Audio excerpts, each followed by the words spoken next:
আমি যখন প্রথম রেলের মন্ত্রী হলাম তখন আমার লক্ষ্য মুর্শিদাবাদে কি করে রেলের সুবিধা নিয়ে আসবে, আমার এটাই ধান্দা। রেলের মন্ত্রী প্রথমে আমি জিজ্ঞেস করলাম, রেলের দপ্তরের অফিসারদেরকে আমার ঘরে ডাকলাম, ডেকে জিজ্ঞেস করলাম, আচ্ছা আপনার কাছে মুর্শিদাবাদ নামক জায়গার ম্যাপ আছে? যদি না থাকে তো বার করুন, বার করে আমাকে বলুন কোন যুক্তিতে পলাশী পর্যন্ত ডবল লাইন আর পলাশীর পর থেকে সিঙ্গেল লাইন হয়ে যাচ্ছে, কোন যুক্তিতে? আমরা যখন ট্রেনে চড়ি তখন বলি শিয়ালদা লালগোলা, ভাড়াও নিয়ে আমরা শিয়ালদা লালগোলা, কিন্তু পলাশী পর্যন্ত ডবল লাইন হয়ে তারপর থেকে সিঙ্গেল লাইন হয়ে যায় কেন? তারপরে কি মানুষ টানুষ বসবাস করে না? সেই সব মানুষের কি কাজকর্ম নাই?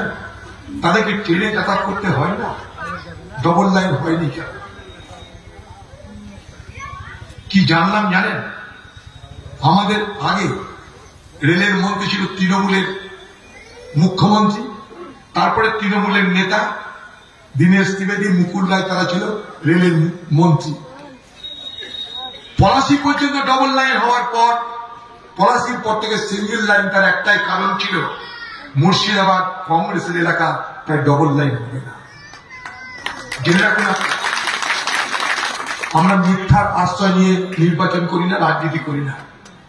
এই জেলায় জন্মেছি, এই জেলায় বড় হয়েছি, এখানকার মানুষের সঙ্গে ধোকাধারি করতে পারবো না। তাতে ভোটে জিতি, ভোটে হারি, কোন প্রভাব নাই। কিন্তু সত্য কথা জেনে রাখুন, এই দিকে পলাশীর পর থেকে ডবল লাইন নেই, কাটোয়ার পর থেকে ডবল লাইন নেই। খোঁজ নিয়ে দেখবেন আপনারা। প্রশ্ন করেছিলাম কাটোয়ার পরে ডবল লাইন নেই কেন? কাটোয়ার পর মুর্শিদাবাদ শুরু হচ্ছে, ডবল লাইন নেই। পলাশীর পর মুর্শিদাবাদ শুরু হচ্ছে, ডবল লাইন নেই। কেন? বলে স্যার বুঝতেই পারছেন, যেরকম মন্ত্রীরা বলে আপনার তেমন করে চলতে হয়। মন্ত্রীরা যাকে অগ্রাধিকার দেয় আমাদের তেমন ভাবে কাজ করতে হয়। আর এখন আমি কে? আপনাদের সামনে বসে আছি, বলছে আপনি মন্ত্রী। মন্ত্রী বলছি, বললাম আমি এইভাবে 15 দিন সময় দিলাম, 15 দিনের মধ্যে পলাশী থেকে ডবল লাইনের কাজ শুরু করতে হবে, 15 দিন। এবং শুধু তাই নয়, আমি এটাও বললাম যে যতদিন না কাজ শুরু হবে, আমি মন্ত্রী হওয়ার পর দিল্লি থেকে মুর্শিদাবাদ যাব না। আমি মুর্শিদাবাদ তখনই যাব, আমি মুর্শিদাবাদ ঢুকবো পলাশীতে ডবল লাইন কাজের উদ্বোধন করে, অর্থাৎ ফাউন্ডেশন স্টোন করে, ভিত্তিপত্র স্থাপন করে, তবে আমি মুর্শিদাবাদ ঢুকবো। 15 দিন সময় দিলাম, পলাশীতে ডবল লাইনের ভিত্তিপ্রস্তর স্থাপন হবে।